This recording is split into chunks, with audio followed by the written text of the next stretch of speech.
एरंडोल मका मार्केट इथे शेतकरी कायम व्यापाऱ्यांना दोष देत राहतो की व्यापाऱ्यांमुळे आपल्या मालाला भाव नाही. तर आपण आज खरी परिस्थिती समजणार आहोत की मकाला कशामुळे भाव नाहीये, शेतकऱ्याच्या मालाला कशामुळे भाव मिळत नाही. तर इथल्या व्यापाऱ्यांना आपण विचारू की मक्याला कशामुळे भाव नाहीये आणि कशामुळे मक्याचे भाव एवढ्या प्रमाणात उतरले आहेत. पहिले याला 2-3 कारण आहे. सरकारने इथुनासाठी पहिले मक्याचा उपयोग जास्त केला होता मागच्या वर्षी, पण यावर्षी तांदूळाला 40% कंपल्सरी उपयोग करायला लावला गव्हर्नमेंटने. त्याच्यामुळे मक्याची मागणी कमी झाली.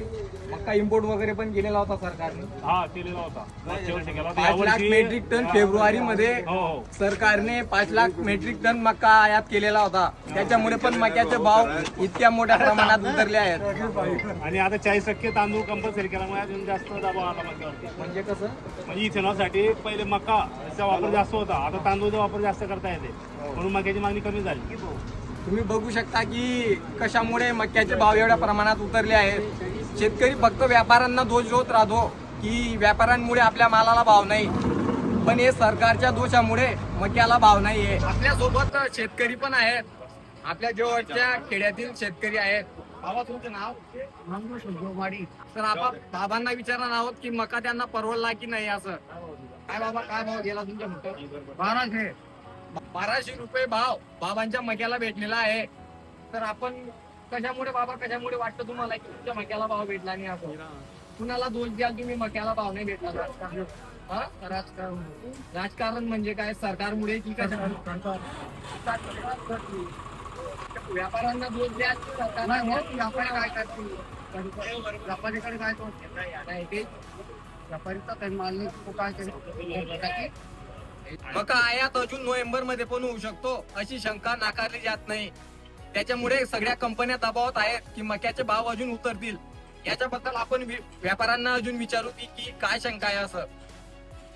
हे अमेरिका आपल्याला धमकी देतोय की आमचा मका घ्या, आमचा मका घ्या. 6 महिन्यापासून तर प्रत्येक इंडस्ट्रीला, starch industry, poultry industry, feed industry यांना असं वाटते की बाहेरचा मका आला तर भाव कमी होतील, तर आपण जास्त घेऊ नाही, जेवढा लागेल तेवढाच घ्यायचा.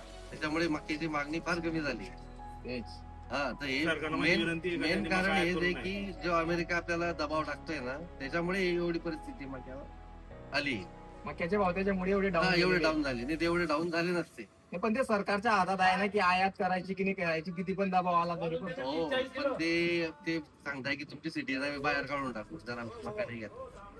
जे भारतीय अमेरिकेत आहे त्यांना आम्ही आपण घेऊ, आणि ते आपल्यावर प्रेशर टाकताय. त्याच्यामुळे सरकार थोडं घाबरून जर तो निर्णय घेतला त्यांनी की आयात करण्याचा, तर मग अजून प्रेशर येऊन भाव कमी होऊ शकतात. आवक जास्त नाही मार्केटमध्ये एवढी, जी जनरल प्रत्येक वर्षी असते तेवढीच आहे. मागणी आहे, पण मग त्या कारणामुळे प्रत्येक इंडस्ट्री घाबरून मका घेतोय. त्याच्यामुळे मागणीवर परिणाम झालाय.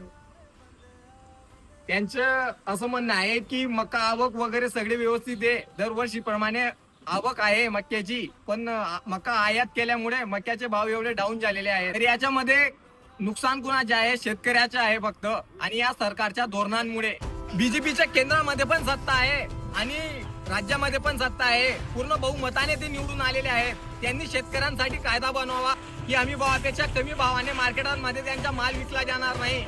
मी एक शेतकरी म्हणून सांगतो, मी आपल्या छातीवर बीजेपीचे चिन्ह बोलून पूर्ण महाराष्ट्र उघडा फिरेल. अशा कोणत्याच पक्षाला विरोध नाही.